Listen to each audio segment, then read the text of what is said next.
Welcome back to our channel Veer stories. ये video start करने से पहले मैं डिस्क्लेमर दे देना चाहता हूं, हमारे वीडियो में खून खराब रोमांटिक सीन 18+ मोमेंट है।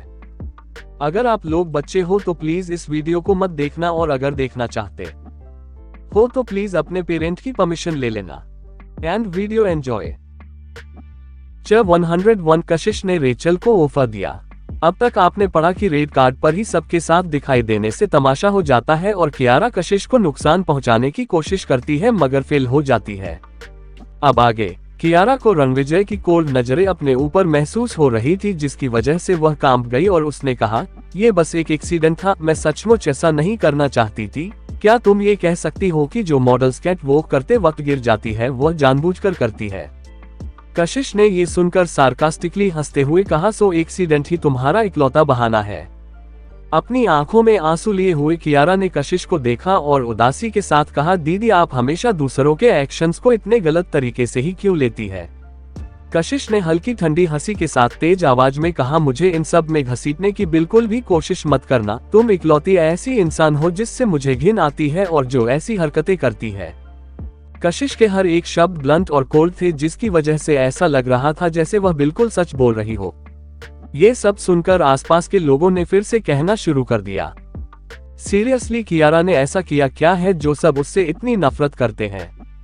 मुझे पहले उसके लिए बुरा फील होता था क्योंकि ऐसा लगता था जैसे हर इंसान उसे परेशान कर रहा हो, मगर अब मुझे ऐसा फील होने लगा है जैसे वह कहावत सच्ची ही होती है कि बिना आग के धुआं नहीं निकलता। कोई भी इंसान बिना किसी कारण के उससे इतनी नफरत क्यों करेगा?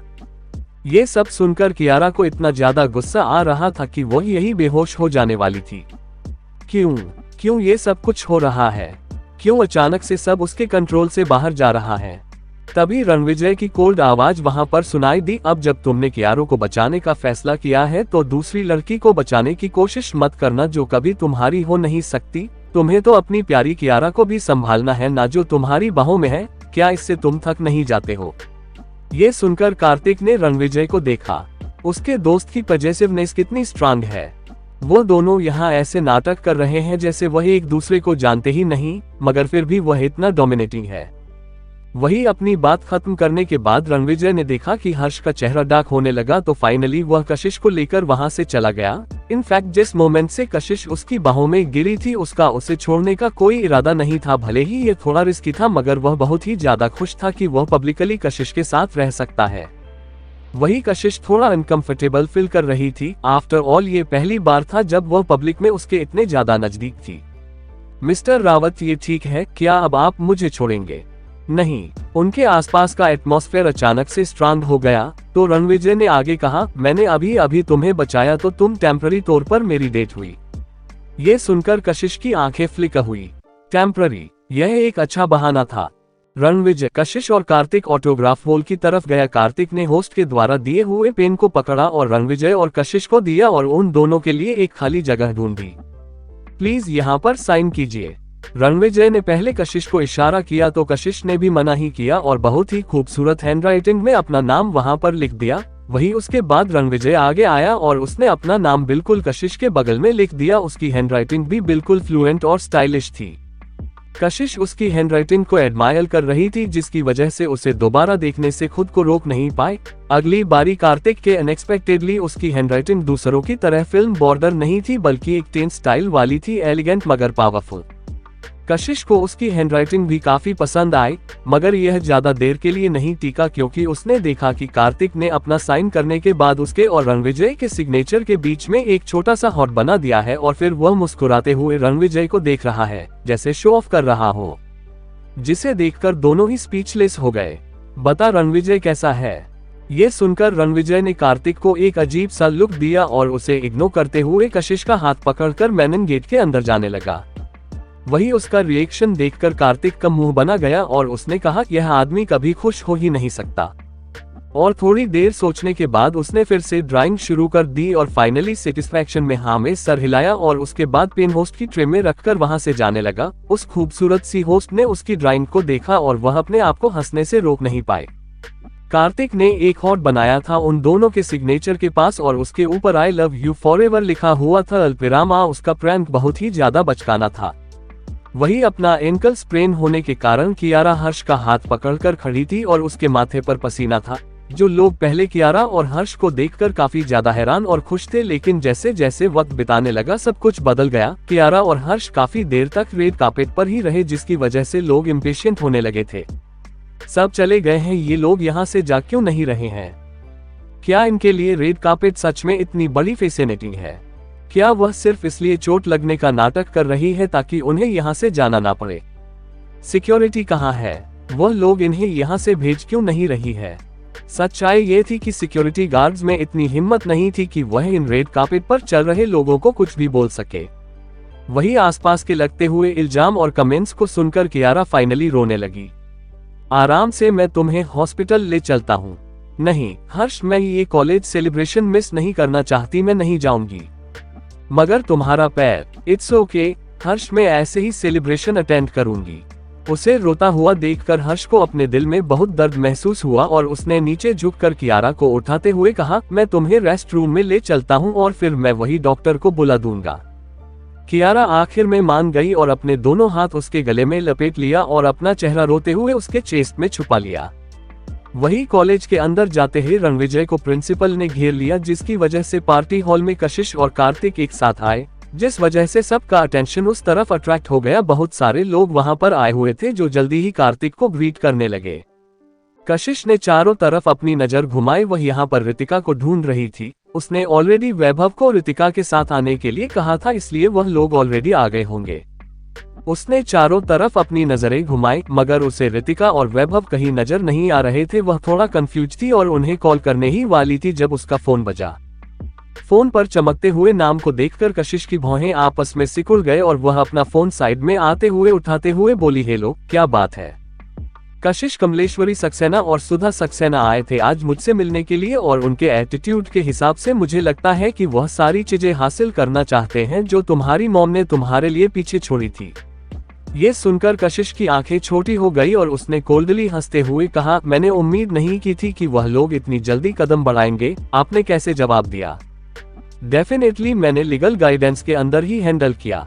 मगर कशिश, मैं तुम्हें याद दिला देता हूँ कि अब जब तुम्हारी शादी अभी नहीं हुई है तो सारा सामान जो तुम्हारी मॉम ने तुम्हारे लिए छोड़ा है वह टेक्निकल सक्सेना परिवार की केयर में है, और अगर उन्होंने इस वक्त के दौरान ही तुम्हारी शादी होने से पहले कुछ कर दिया तो हम इस बारे में कुछ भी नहीं कर पाएंगे।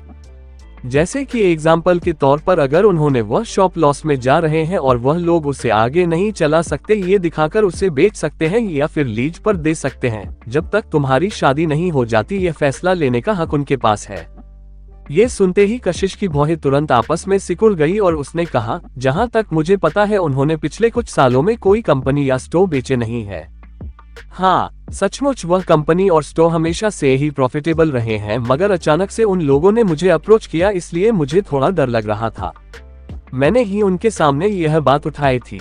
ये सुनकर लॉयर कुछ सेकंड के लिए शांत हो गए, फिर उन्होंने कहा, तो कोई भी आने वाले प्रॉब्लम को अवॉइड करने के लिए सबसे सिंपल और डायरेक्ट तरीका यही है कि तुम जल्द से जल्द शादी कर लो। कशिश ने अपने लिप बाइट किए और थोड़ी देर शांत रहने के बाद फाइनली हाँ में सर हिलाते हुए बोली, मैं जल्द से जल्द कुछ करूंगी। गुड, मैं पूरी कोशिश करूंगा तब तक के लिए तुम्हारे लिए वक्त निकालने की और उन लोगों को रोकने की। Thank you liar uncle. Kashish ने इतना कहकर फोन कट कर दिया। ऊपर की तरफ देखा तो उसे एक इंसान दिखाई दिया उस एरिया के सामने वाले लॉन में, और उस लड़की ने भी मुड़कर उसकी तरफ देखा। उसके लंबे बाल उसके कंधे पर बिखरे हुए थे और उसने एक फैंसी ड्रेस पहनी हुई थी जिसमें वह थोड़ी सिंपल और ब्यूटीफुल लग रही थी। कशिश ने ओरिजिनली वहां से मुड़कर जाने का प्लान किया था, मगर कुछ सोचकर वह वहीं रुक गई और उसने कहा, रेचल। अपना नाम सुनकर उस लड़की ने शांत नजरों से उसकी तरफ देखा। हाल फिलहाल में मेरे साथ काफी वियर्ड चीज हो रही है, जिन भी लोगों से मैं टकराती हूँ वह दोबारा मुझसे जल्दी मिलते हैं। कशिश की यह बात सुनकर रेचल मुस्कुरा दी और उसने कशिश की तरफ देखते हुए आगे कहा, आपको देखकर लगता नहीं है कि आप उन लोगों में से हैं जो खुद आगे बढ़कर लोगों से ग्रीट करें या फिर उन्हें बात करें जिन्हें आप जानती नहीं है। क्या आपको कोई मुझसे काम है? ये सुनकर कशिश ने कोई नहीं जवाब नहीं दिया, बस उसकी तरफ शांति से देखती रही। रेचल थोड़ा इंट्रोवर्ट और शांत नजर आ रही थी, एक ऐसी इंसान जिसके साथ दोस्ती करना थोड़ा सा मुश्किल था। इस मोमेंट पर रेचल ने गहरी सांस छोड़ी और दीवार की तरफ झुकते हुए उसने हंसते हुए कहा, मैंने आज यहाँ आने के लिए काफी एफर्ट्स लगाए हैं। मैंने एक इन्फ्लुएंस इंसान को ढूंढा है इस उम्मीद में कि वह मेरी एल्बम में इन्वेस्ट करेगा। रेचल ने गहरी सांस छोड़ी और ऊपर आसमान को देखने लगी और उसकी टोन से पता चल रहा था कि वह खुद का ही मजाक उड़ा रही है। ये कितना फ्रस्ट्रेटिंग है, इतने सालों तक इस रास्ते को ना चुनने के बावजूद आखिर में मुझे इसी रास्ते पर चलने के लिए मजबूर होना पड़ा। ये सुनकर कशिश ने हल्के मुस्कुराहट दी और उसके बाद कहा, कैसा रहेगा कि तुम मेरे साथ काम करो। रेचल ये सुनकर हैरान हो गई और उसकी तरफ मुड़ते हुए उसने ऐसे देखा जैसे उसे भरोसा नहीं हो रहा हो। क्या कहा तुमने अभी अभी? कशिश ने उसकी तरफ देखा और अपनी उसकी ब्राइट और कैप्टिविटी आंखें चांद की रोशनी में चमक रही थी। रेचल के दिल ने एक धड़कन छोड़ दी। कुछ सेकंड के लिए वह डिस्ट्रैक्ट नजर आ रही थी। कशिश को लगा कि उसने अभी तक रिएक्ट नहीं किया, इसलिए बहुत ही शांति से जवाब दिया, पल्स एंटरटेनमेंट छोड़ दो और मेरे साथ आओ काम करने के लिए। मैं तुम्हारा सपना पूरा करने में तुम्हारी मदद करूंगी बिना कोई गलत रास्ता चुने। कैसा रहेगा? ये सुनकर रेचल की आंखें हल्की सी कांप गई। चांद की रोशनी कशिश पर चमक रही थी। भले ही वह लड़की थी और पतली थी मगर उसका ऑरा अनरेजिस्टेबल था। मगर रेचल को थोड़ी देर बाद काफी डिसअपॉइंटमेंट फील हुई, यह सोचते हुए कि वह ज्यादा सोच रही है। किसी दूसरे अनसक्सेसफुल इंसान के साथ काम करके क्या हासिल होगा उसे। उसने रियलिटी में आते हुए कहा, तुम्हारी स्टारलाइट इंटरनेशनल बस एक पीआर कंपनी है। पल्स एंटरटेनमेंट तो एंटरटेनमेंट कंपनी है, तो क्या हो गया। उनके बेस्ट रिसोर्सेस कियारा को दिए जाते हैं और उसके बावजूद भी वह इतने सालों में एक भी लिस्ट एक्ट्रेस बन पाए हैं। और मोस्ट इम्पोर्टेंट, जो रिसोर्सेस तुम्हें मिलते हैं वह वही होते हैं जो कियारा को पसंद नहीं आते या फिर जो उसके हिस्से से बच जाते हैं। इतना कहकर कशिश कुछ सेकंड के लिए रुकी और फिर स्ट्रेट रेचल की आंखों में देखते हुए बोली, एक बार कियारा एंटरटेनमेंट सर्कल से बाहर निकल जाए और हमेशा के लिए छोड़ जाए, उसके बाद ही तुम इंडस्ट्री में पल्स एंटरटेनमेंट में रहकर ही अपना नाम बना पाओगी। उससे पहले तो ये पॉसिबल ही है। ये सुनकर अचानक से रेचल की आंखें छोटी हो गई और उसने कहा, मुझे पता है कि तुम्हारी फैमिली और कियारा के साथ तुम्हारे रिश्ते बिल्कुल भी अच्छे नहीं हैं, तो तुम मेरा इस्तेमाल करना चाहती हो उनसे लड़ने के लिए। कशिश ने अपना फोन वापस अपने बैग में रखा और बहुत ही ब्लंटली बोली, हाँ मिस रेचल, मैं तुम्हें अच्छे से जानती भी नहीं हूँ और ना ही तुम मेरी दोस्त हो, इसलिए तुम्हें यही बात सुनकर लकी फील करना चाहिए कि मैं तुम्हारा इस्तेमाल करने का सोच रही हूँ। अगर इसमें मेरा कोई फायदा नहीं होता तो मैं तुम्हारी, एक अजनबी की बिना फायदे की मदद क्यों करूंगी और तुम क्यों मुझ पर भरोसा करोगी। कशिश की बातें सुनकर रेचल चुप थी। भले ही कशिश की बातें ब्लंट और कोल्ड थी मगर वह सचमुच काफी कन्विंसिंग थी। इस बारे में अच्छे से सोच लो और जब लगे कि तुम तैयार हो तो कभी भी आकर मुझसे मिल सकती हो। कशिश ने रेचल की तरफ देखा। इतना कहने के बाद और स्लोली मुड़कर वहां से जाने लगी और उसकी ड्रेस उसके पीछे चल रही थी। वही रेचल मोशनलेस होकर अभी भी वही खड़ी थी। वही इवेंट के अंदर वैभव और रितिका एक दूसरे का हाथ पकड़े हुए एंट्रेंस के अंदर आए, जिसकी वजह से काफी तहलका मच गया था। आज रात की पार्टी एकदम चमत्कार वाली जगह जैसी थी। इस जगह पर कोई सारे एक्सीलेंट लोग भरे हुए थे। 6 साल बीत गए थे, सारे लोग बड़े हो गए थे और अपने इंटरेस्ट और अपने काम को लेकर और भी ज्यादा और सीरियस और फोकस। अपनी अपनी जिंदगी में सभी उलझे हुए थे मगर आज सभी यहाँ एक साथ इकट्ठा थे। आगे कहानी में क्या होगा जानने के लिए पढ़ते रहिए और कमेंट और लाइक जरूर कीजिए। 102 कशिश मिली किसी अजनबी से। अब तक आपने पढ़ा कि कशिश लोअर से बात करती है और उसके बाद रेचल को अपनी कंपनी ज्वाइन करने का ऑफर देती है। अब आगे सब लोग वहां पर इकट्ठा थे। कुछ लोग अपनी जिंदगी में बिजी थे तो कुछ दूसरों की जिंदगी में भी अपनी नाक घुसाते रहते थे।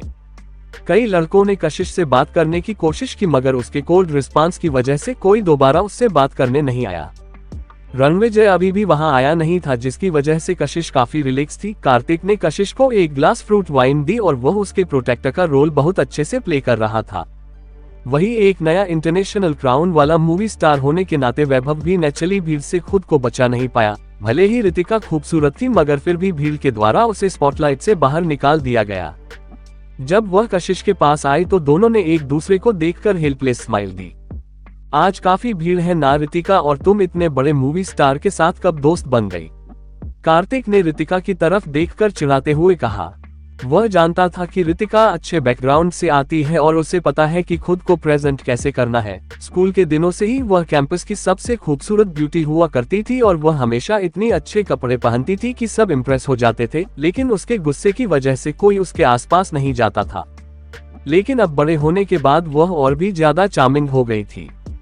हमारी कंपनी की पार्टनरशिप है वैभव के साथ और हम दोनों एक तरीके से कलीग हैं, तो हम दोनों एक साथ आए, इसमें इतनी क्या बड़ी बात है। रितिका ने इसी तरह जवाब दिया और आसपास नजर घुमाई जैसे किसी को ढूंढ रही हो और कुछ सेकंड बाद उसकी आंखों में एक डिसअपॉइंटमेंट दिखाई दी।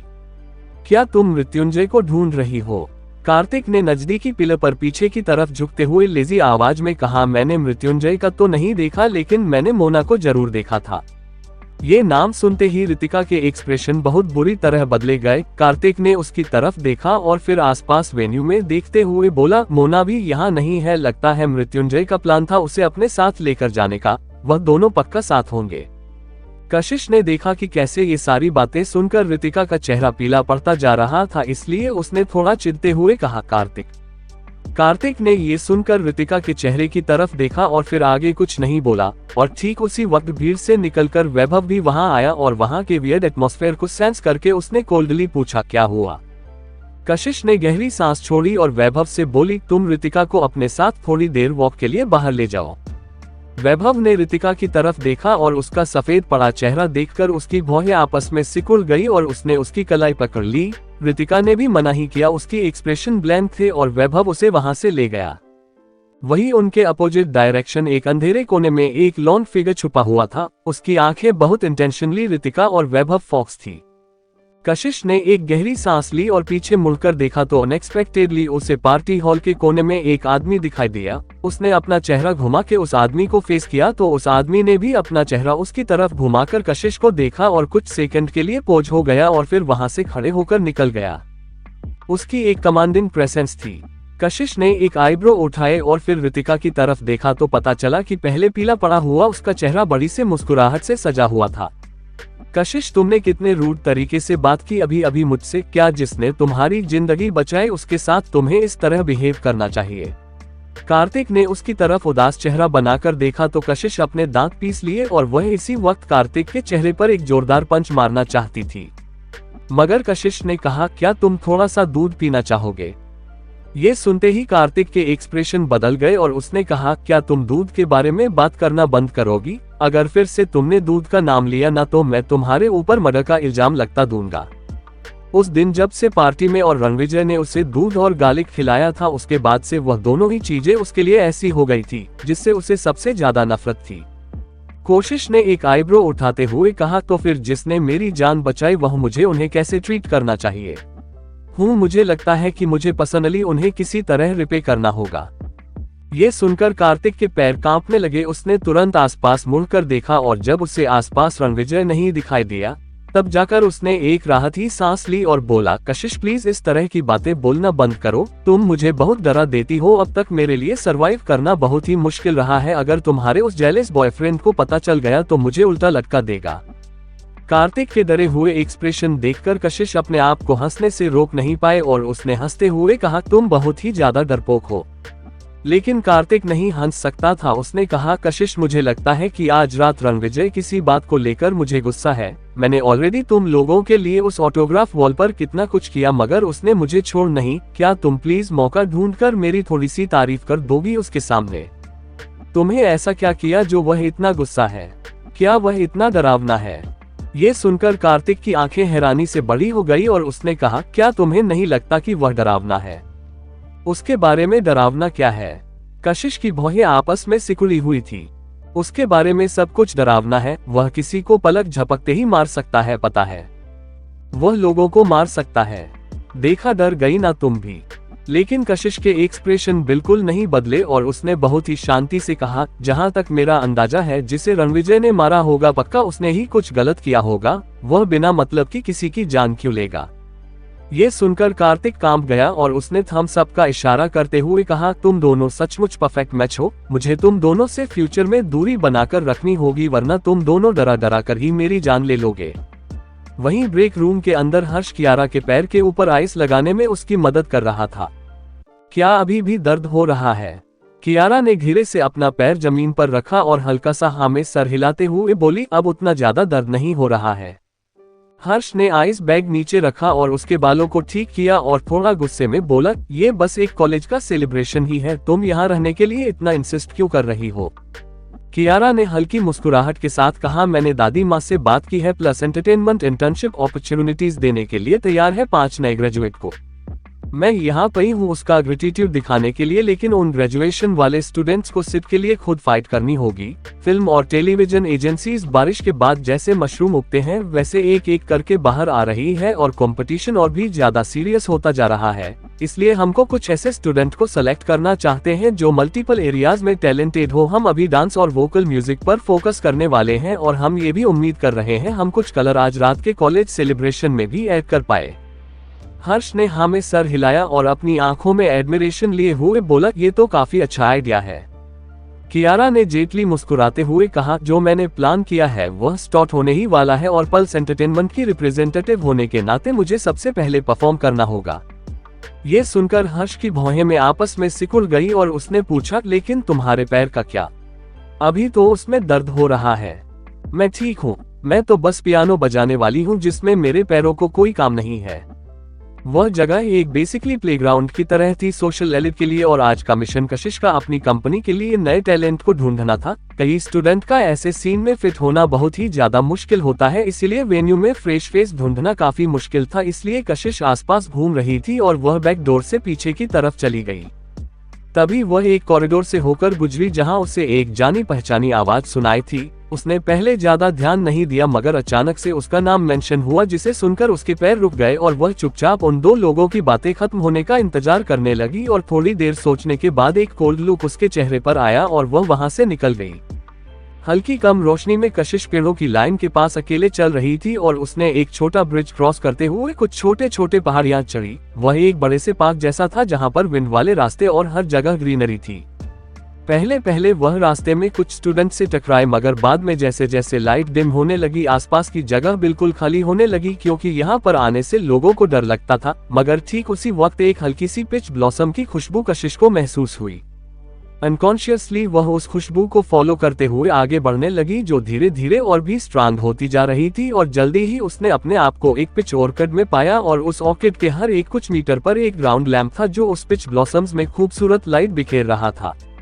कशिश आपको उस व्यू को एडमायर करने से रोक नहीं पाए और जैसे ही वह ऑर्किड में कदम रखने वाली थी ठीक से देखने के लिए एक डिप आवाज वहां पर सुनाई दी। क्या कुछ है ऐसा जो आपको चाहिए मिस? यह आवाज सुनते ही कशिश के पैर रुक गए और उसने एक इंसान को देखा ऑर्किड के बीच में बैठे हुए। उसने छोटा सा वुडन गेट खोला और वह इंसान जो अंदर था उसने उसे रोका नहीं तो वह अंदर आ गई। सॉरी, मैं वो फूलों की खुशबू से अट्रैक्ट होकर यहाँ आ गई थी। जब कोशिश नजदीक गई तब जाकर उसे रियलाइज हुआ कि जो इंसान पिछवुड सेटुल पर बैठे हुए हैं वो एक काफी बूढ़े इंसान है और उन्होंने डार्क ब्लू कपड़े पहने हुए थे और अकेले बैठकर चाय पी रहे थे और ऑर्गेनिक हर्बल चाय बनाने की सारी चीजें वहां पिछवुड टेबल पर रखी हुई थी। उसकी बातें सुनते ही उस ओल्ड मैन ने अपनी आंखों में अलोफनेस लिए उसकी तरफ देखा और कहा, तुम्हारी नाक बहुत तेज है। कशिश बस मुस्कुराए तो उन्होंने पूछा, क्या तुम्हें पता है कि ऑर्गेनिक हर्बल चाय कैसे बनाते हैं? और फिर उसे अपने सामने बैठने का इशारा किया। कशिश कुछ सेकंड के लिए हिचकिचाई और फिर उसने कहा, थोड़ा बहुत, लेकिन मैं उसमें बहुत अच्छी नहीं हूँ। ये सुनकर वह ओल्ड मैन हंसते हुए बोले, ये ऑलरेडी काफी इम्प्रेसिव बात है। उन्होंने कशिश को चाय बनाने का दोबारा इशारा किया तो कशिश ने मना नहीं किया, लेकिन जिस मोमेंट कशिश ने चाय का टीपॉट खोला एक स्ट्रांग अरोमा उसे महसूस हुई और वह चाय बनाने लगी। वह बूढ़े इंसान कशिश को अपनी आंखों में क्यूरियसनेस लेकर देख रहे थे और फिर हंसते हुए बोले, नोट बैड, आजकल के यंग लोगों में तुम्हारे जैसे लोग मिलना बहुत ही मुश्किल है। बताओ मुझे तुम किस चीज में बेस्ट हो? परफ्यूम ब्लेंडिंग, चाय बनाना, वाइन बनाना है या फिर फ्लावर को अप्रिशिएट करना? ये सुनकर कशिश फिर से हैरान हो गई। उसका दिल तेजी से धड़कने लगा और उसे एहसास होने लगा कि उसके सामने बैठे हुए वह इंसान कोई ऑर्डिनरी इंसान नहीं है। उसकी टोन थोड़ी सी धीमी और रिस्पेक्टफुल हो गई। Perfume blending? हाँ, मुझे पता ही था। वह बूढ़े इंसान चुपचाप कशिश को चाय बनाता हुआ देखने लगे। इस तरह की चाय बनाने का तरीका बहुत ही ज्यादा करुशियल होता है और एक छोटी सी गलती भी उसे पूरी तरह से खराब कर सकती थी, मगर कशिश की चाय बिल्कुल सही थी और काफी यूनिक भी। उन बूढ़े इंसान ने कशिश की तरफ देखा और उनकी आंखें धीरे धीरे डीप होने लगी। अगर कशिश के पास हाई सेंसिटिविटी नहीं होती यह खुशबू को लेकर तो वह शायद यह अचीव नहीं कर सकती थी। मगर कशिश काफी ज्यादा नर्वस थी। उसने अपने होंठ तेजी से दबाए हुए थे और थोड़ी देर बाद उसने सॉफ्टली पूछा, क्या मैं आपका नाम जान सकती हूँ? जयदेव गुलरिया, तुम मुझे और जयदेव बुला सकती हो। ये नाम सुनते ही कशिश का कप उसके हाथ से हल्का सा टीपॉट से टकरा गया और उसने हैरानी में अपनी आंखें बड़ी बड़ी करके शौक में उनकी तरफ देखा।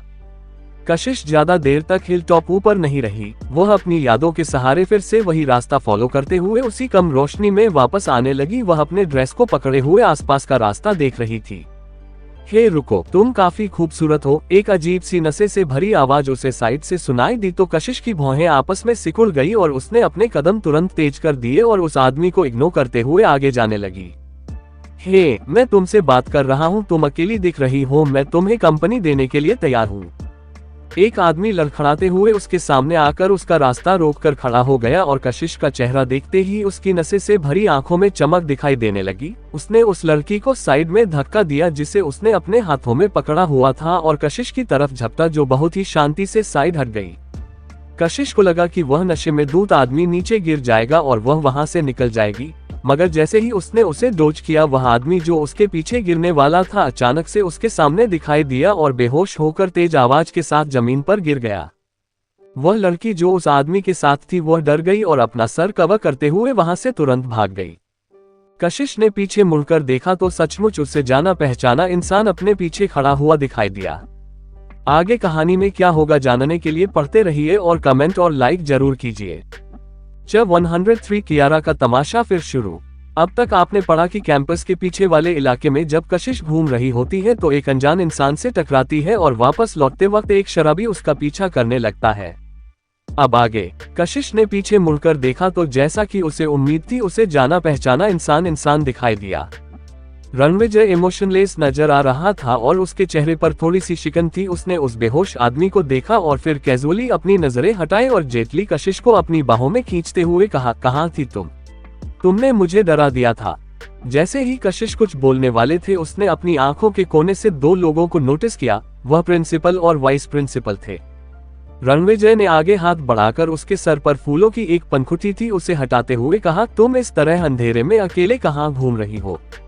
कशिश ने फूलों की पंखुड़ी रणविजय के हाथों से लेकर उसकी खुशबू लेते हुए कहा, पार्टी काफी बोरिंग थी इसलिए मैं वो के लिए बाहर निकल आई। किसने सोचा था कि मैं ऐसे किसी इंसान से टकराया जाऊंगी? तुम्हें अकेले इस तरह नहीं घूमने चाहिए। रणविजय की भौहें आपस में सिकुड़ी हुई थी। क्या होता अगर उसने दूर से ही उसे देखकर अंदाजा नहीं लगाया होता कि वह कशिश ही है और उसे फॉलो करते हुए यहाँ नहीं आया होता तो? क्या ये शराबी आदमी उससे परेशान नहीं करता? कशिश ने ऊपर देखकर हल्की आंखें छोटी करते हुए मुस्कुराते हुए कहा, क्या तुम मेरे बारे में कंप्लेंट कर रहे हो? बिल्कुल भी नहीं। वही दो लोग जो पीछे खड़े थे वह पूरी तरह चुप थे और उनका दिमाग शौक से भरा हुआ था। किसने सोचा था कि रणविजय जो लड़कियों की तरफ अपनी इंडिफरेंस के लिए जाना चाहता था उसकी एक्चुअली एक गर्लफ्रेंड होगी और वह उससे इतना प्यार करता है। प्रिंसिपल और वाइस प्रिंसिपल ने एक दूसरे की तरफ देखा और फिर उस बेहोश पड़े आदमी की तरफ और वह लोग रणविजय की किक में कितनी पावर है ये सोचने लगे। क्या आप पार्टी की तरफ जा रही है? प्रिंसिपल ने अचानक से पूछा। तो कशिश रणविजय की बाहों से बाहर आए और प्रिंसिपल को देखकर हाँ में सर हिलाते हुए बोली, यस। उसे नहीं पता था कि इनमें से कौन था उस वक्त जिसने उसे एक्सप्लेन किया था, मगर कॉलेज जो एक फेयर और प्योर जगह होनी चाहिए वहां पर उस जिंदगी के कमजोर पॉइंट पर इतने घटिया इल्जाम लगाए गए जो आज तक उसके साथ चिपके हुए थे। वह एग्जैक्टली काफी ज्यादा खुश नहीं थी। उसका पास्ट कोई ऐसी चीज नहीं थी जिसे वह आसानी से भूल जाए या फिर उससे जुड़े लोगों को माफ कर दे। वही रणविजय ने नोटिस किया कि कशिश के साथ कुछ गलत है जिसकी वजह से उसकी आईब्रोज आपस में जुड़ गए और उसने पूछा, क्या तुम अभी घर जाना चाहोगी? मगर रणविजय अपनी बात खत्म कर पाता उससे पहले ही बगल वाले प्रिंसिपल ने जल्दी से कहा, मिस्टर रावत, इतने सारे स्टूडेंट पूरी दुनिया से और अलग अलग शहरों से आए हैं तो उनके लिए वापस जाना अनकन्वीनियंट होगा, इसलिए हम आज रात के लिए यही सबको रहने के लिए रूम प्रोवाइड कर रहे हैं। अगर आपकी गर्लफ्रेंड की तबीयत ठीक नहीं है तो वह उस रूम में जाकर आराम कर सकती है जो उनके लिए तैयार किया गया है। रणविजय ने कशिश की तरफ देखा और फिर से पूछा, क्या तुम आराम करना चाहोगी या फिर घर जाना चाहोगी? मैं पहले पार्टी हॉल में जाकर रितिका से मिलेगी, उसके बाद डिसाइड करूंगी। अगर तुम बिजी हो तो तुम जाओ अपना काम करो। एक बार तुम डिसाइड कर लो तो मुझे बताना। श्योर। कशिश ने हाँ में सर हिलाया और हल्का सा सर घुमाते हुए पीछे खड़े दो आदमियों को ग्रीट करके वहां से निकल गई। डिम लाइट के अंदर सिर्फ कशिश की साइड प्रोफाइल ही विजिबल थी। लोगों के अपीयरेंस 6 सालों में काफी बदल चुकी थी और कोशिश तो यूनिवर्सिटी में 2 सालों से भी कम वक्त के लिए थी, इसलिए ना ही प्रिंसिपल और ना ही वाइस प्रिंसिपल ने उसे पहचाना। रणविजय के हाई स्टेटस के बावजूद भी वह बहुत ही शांत और इंडिफरेंट थी। इसकी वजह से उन्हें वह काफी यूनिक लग रही थी। मिस्टर रणविजय, क्या ये तुम्हारी गर्लफ्रेंड थी? प्रिंसिपल ने कशिश को वहां से जाते हुए देखकर पूछा। हाँ, रणविजय ने बिना किसी हिचकिचाहट के जवाब दिया और वह यह उम्मीद कर रहा था कि सबको पता चल जाए कि कशिश उसकी है और कोई भी उसे परेशान ना करे, लेकिन कशिश उसके ऊपर डिपेंडेंट नहीं थी। वही प्रिंसिपल के दिल की धड़कन बढ़ गई और उसे अब रिग्रेट होने लगा कि उसने कशिश का चेहरे को ध्यान से नहीं देखा। वह थोड़ा डिसअपॉइंटमेंट था, लेकिन उसे भरोसा था कि उसे और मौके मिलेंगे फ्यूचर में उसे ठीक से देखने के लिए। मिस्टर रावत, हमारी यूनिवर्सिटी काफी ऑनर फील कर रही है इस साल के इंटरनेशनल कॉन्टेक्ट को होस्ट करने के लिए। क्या आप उसमें अपनी गर्लफ्रेंड को लेकर आना चाहेंगे? फाइनलिस्ट सारे इंडस्ट्री के लीडर्स हैं और आप इसे मौके का फायदा अपनी कंपनी के लिए टैलेंटेड लोगों को चुनने के लिए भी कर सकते हैं। रणविजय की भौहें आपस में सिकुड़ गई और उसने सवाल किया, इंटरनेशनल कॉन्टैक्ट?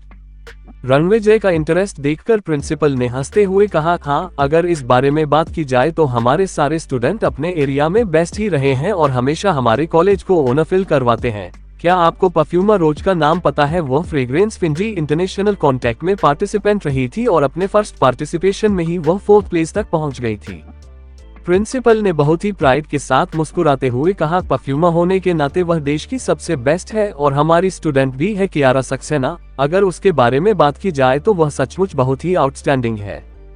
उसने डांस, परफ्यूम, पियानो कॉन्टेक्ट कई चीजों में अवार्ड जीते हैं और जहां तक बात रही पियानो की, कियारा आज परफॉर्म भी करने वाली है स्पेशल गेस्ट के तौर पर। कई सारे स्टूडेंट उसे अपना रोल मॉडल मानते हैं, इसलिए पक्का आज रात बहुत मजा आएगा। रणविजय चुपचाप उनकी बातें सुन रहा था और हर एक वर्ड के साथ उसकी भौहें आपस में और भी सिकुड़ती जा रही थी और एक्सप्रेशन डार्क होते जा रहे थे। वही कॉलेज के बाहर निशांत को कशिश की गाड़ी मिल गई और वह अब तक कई बार उसके चक्कर लगा चुका था और उसकी आंखों में क्यूरियोसिटी से भरी हुई थी। अंदर ही अंदर उसने सोचा कि वह बस एक रेगुलर गाड़ी है, कुछ लाख रुपए की, एक प्रोफेशनल लड़की के लिए बिल्कुल परफेक्ट।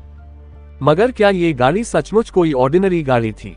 ओरिजिनली वह बेंटले लेकर जाने वाला था अपने बॉस को पिक करने के लिए, लेकिन जब उन्होंने देखा कि कशिश की गाड़ी कैसे एक तीर की तरह स्पीड में निकली तो उन्होंने तुरंत अपनी मैम्बेच एक्सप्लो निकाला उसके पीछे आने के लिए, और उसके बाद भी उसे नहीं भरोसा था कि वह कशिश की स्पीड को मैच कर पाएगा या नहीं। जब निशांत एग्जामिन कर ही रहा था उस गाड़ी को, तभी उसका फोन अचानक से बजा और कॉलर आईडी देखकर निशांत तुरंत टेंस हो गया और उसने तुरंत फोन उठा लिया। सर, वही कशिश जो हाल में वापस आए और उसे पता चला कि रितिका काफी नशे में, उसका चेहरा पूरा लाल हो चुका था और वह अभी काफी चार्मिंग लग रही थी और मगर थोड़ा नशे में दूध थी।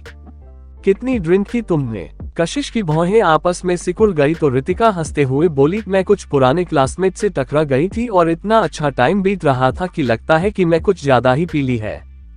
कशिश ने गहरी सांस छोड़ते हुए कहा, आज रात हमारे रहने के लिए यही रूम प्रोवाइड किया जा रहा है। अगर तुम घर नहीं जा पा रही हो तो अच्छा होगा कि तुम यही रह जाओ।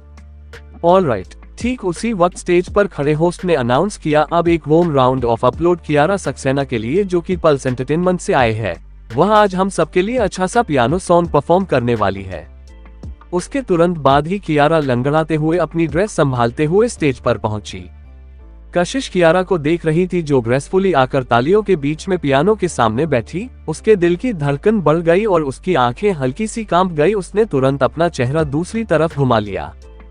कोई भी उस चीज को अपने सामने देखकर खुद के इमोशन कंट्रोल नहीं कर सकता था जिस चीज से वह इतना प्यार करता हो और उसी के जरिए उसकी बुरी यादें जुड़ी हुई हो। रितिका ने कशिश का रिएक्शन देखा और उसे काफी सिंपैथी फील हुई। उसने बहुत ही कम ऐसी कशिश की साइड देखी थी। ज्यादातर लोग यहाँ तक कि कभी कभी रितिका को भी लगता था कि कशिश सीरियल लोहे की बनी है और वह कोई भी मुसीबत फेस कर सकती है, मगर ऐसा था नहीं। उसे भी हट होता था और यह सब कुछ इस लड़की कियारा की वजह से। जैसे ही पियानो बजने लगा एक खूबसूरत धुन वहां पर सुनाई देने लगी। ये घर तोड़ने वाली चुड़ैल पियानो बजा रही है, कितना डिस्गस्टिंग है। रितिका पूरी तरह से नशे में थी और वह तुरंत आगे की तरफ जाने लगी। रितिका, कशिश ने तुरंत उसे पकड़ते हुए कहा, क्या कर रही हो तुम? मैं सुन नहीं पा रही हूँ, मुझे नजदीक जाकर सुनना होगा। कशिश ने किसी तरह रितिका को रोका हुआ था। वह जानती थी कि अगर रितिका आगे गई तो वह क्या करेगी। रितिका तुम नशे में हो, यहाँ पर सीन क्रिएट मत करो। कशिश रितिका का हाथ खींचकर उसको ले जाने की कोशिश कर रही थी, मगर अचानक से म्यूजिक रुक गया। हाँ, म्यूजिक क्यों रुक गया मुझे कोई आइडिया नहीं है। इसी मोमेंट पर कियारा पियानो से खड़ी हुई और उसने माइक उठाकर रिग्रेटफुल लुक के साथ कहा, I am sorry everyone, red carpet पर आज मेरा एंकल ट्विस्ट हो गया था और मुझे तकलीफ हो रही है पियानो बजाने में। अगर मैंने अपने आप को फोर्स किया कि कंटिन्यू करने के लिए तो म्यूजिक प्लीज परफेक्ट नहीं होगा और यह आप सबके लिए और म्यूजिक के लिए एक डिसरिस्पेक्टफुल बात होगी। इसलिए I am sorry pulse entertainment और सक्सेना परिवार के बिहाफ पर मैं आपसे माफी मांगती हूँ। अपनी माफी के बाद उसने ऑडियंस को देखकर हल्का सा सर झुकाया और जब वह सीधी खड़ी हुई तो उसके ब्यूटीफुल चेहरे पर ग्लिट और फ्रस्ट्रेशन साफ नजर आ रहा था। उसने अपनी नजर पूरी भीड़ में घुमाई तो उसकी नजर कशिश की पीठ पर गई। थोड़ी देर बाद उसने ऑकवर्डली दूसरी तरफ देखा और फिर उसकी नजरें आलिया पर गई। आलिया तुरंत उसका मतलब समझ गई और थोड़ी देर सचोने के बाद उसने कहा, तुम इकलौती रिप्रेजेंटेटिव नहीं हो सक्सेना परिवार की आज यहाँ पर, तुम्हारी बहन कशिश भी तो यहीं पर है ना, तो उसे तुम्हारा परफॉर्मेंस खत्म करने देते हैं। जैसे ही आलिया ने अपनी बात खत्म की कई लोगों का अटेंशन कशिश के ऊपर चला गया। इस पॉइंट पर आलिया ने कशिश को देखा और हंसते हुए उसके पास आकर बोली, कशिश अब जब कियारा के पैर में चोट लगी है तो क्या तुम स्टेज पर जाकर इस म्यूजिक को खत्म करोगी? तुम भी तो सक्सेना परिवार का हिस्सा हो और अगर तुम आज यहाँ पल्स एंटरटेनमेंट को रिप्रेजेंट करोगी तो इसमें कोई बड़ी बात नहीं होगी, राइट? सबकी नजर कशिश के ऊपर थी और धीरे धीरे रूम में बातें होने शुरू हो गई। कशिश कियारा की बहन, हाँ मुझे ये याद है कि इसे कॉलेज से एक्सपेल कर दिया गया था। हाँ मैंने सुना उस डिजाइन चोरी वाले इंसिडेंट के बारे में।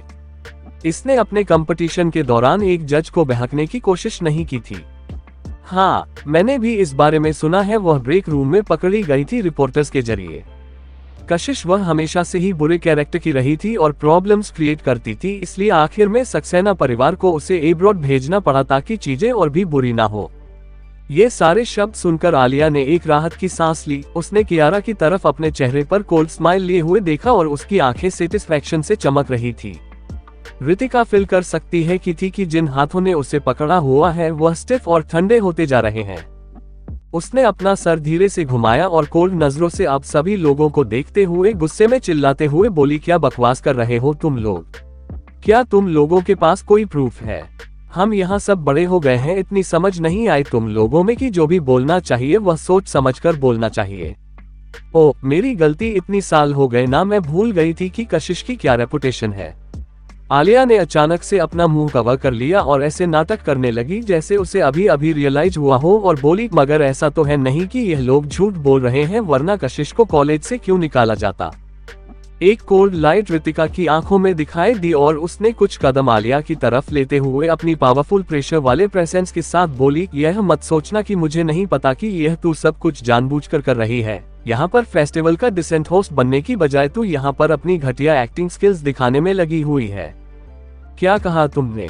आलिया का चेहरा तुरंत डार्क हो गया। मैं तुझसे ही बात कर रही हूँ, मुझे तेरी करियर चॉइस की रिस्पेक्ट है, मगर अपने काम पर फोकस करने की बजाय तू यहाँ अपनी बुरी एक्टिंग स्किल्स का दिखावा कर रही है, बस एक बेवकूफ और निहायती बेशर्म लड़की की तरह। क्लियरली रितिका ने कुछ ज्यादा ही ड्रिंक कर ली थी आज रात, वरना वह ऐसी बातें इतने लोगों के सामने नहीं बोलती।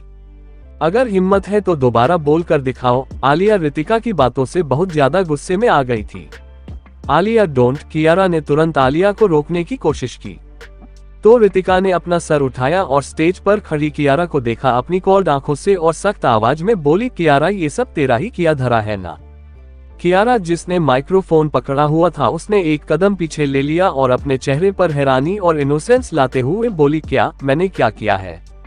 रितिका ने कियारा की तरफ घुरा और गुस्सा उसके दिल में भरता जा रहा था। अगर तुम्हारे पैर में चोट लगी थी रेड कार्पेट पर तो तुम्हें पियानो बजाने के लिए आना ही नहीं चाहिए था, और फिर अब परफॉर्मेंस आधे में ही रोक दी और अब तुम अपनी इस घटिया दोस्त को कशिश को बेइज्जत करने के लिए यहाँ भेज चुकी हो अपनी जलन की वजह से। भले ही दूसरों को पास्ट के बारे में नहीं पता हो, मगर तुम्हें कैसे नहीं पता? ये सुनकर कियारा का चेहरा पीला पड़ गया। आगे कहानी में क्या होगा जानने के लिए पढ़ते रहिए और कमेंट और लाइक जरूर कीजिए।